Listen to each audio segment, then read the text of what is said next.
Hey, what's going on, guys? In this video, we're going to be checking out the Mezco Toyz Living Dead Dolls, Bride of Chucky, Chucky, and Tiffany.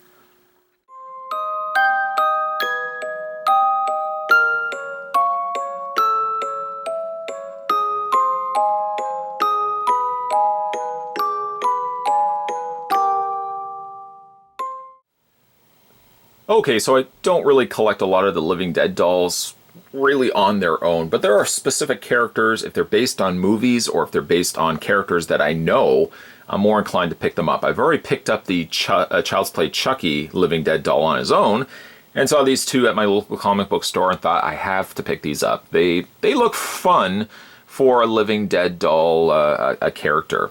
You get two of them, both of them in their package, and they actually only come with one accessory, one lone knife.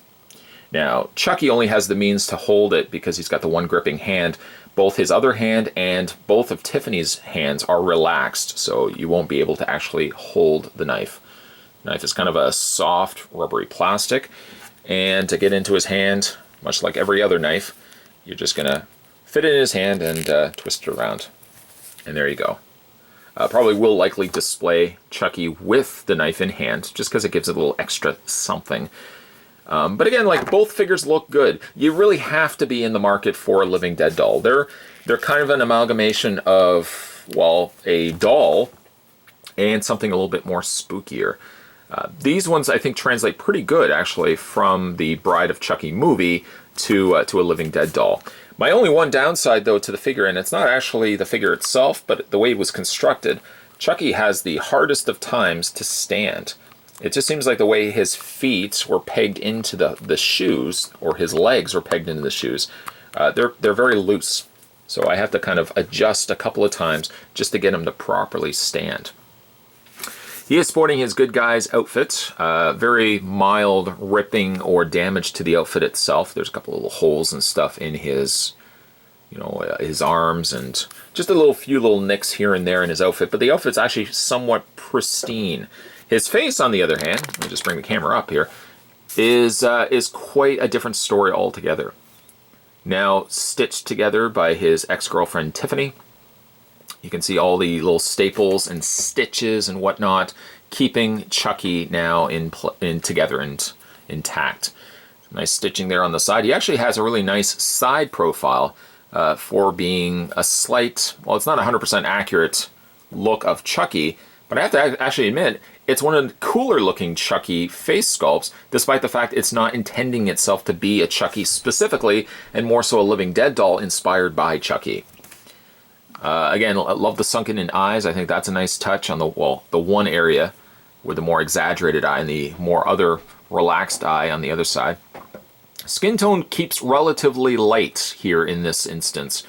I like how the hair is just a ragtag of different roots, and you can just see that it's just been very crudely thrown together, exactly like how it was in the movie.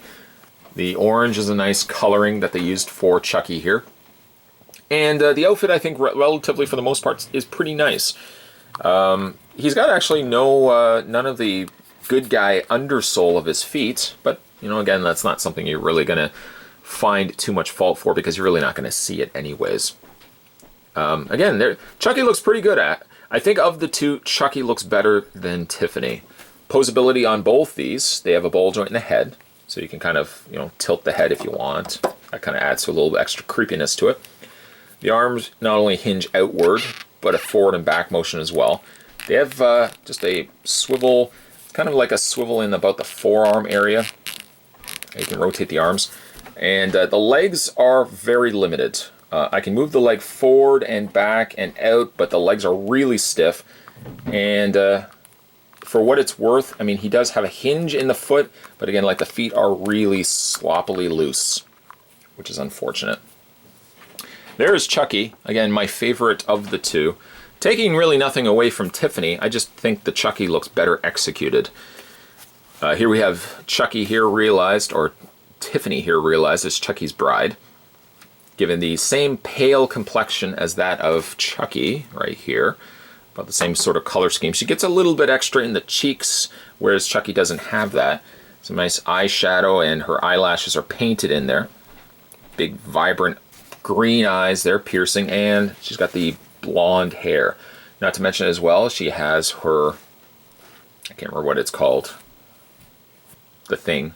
The thing that brides have.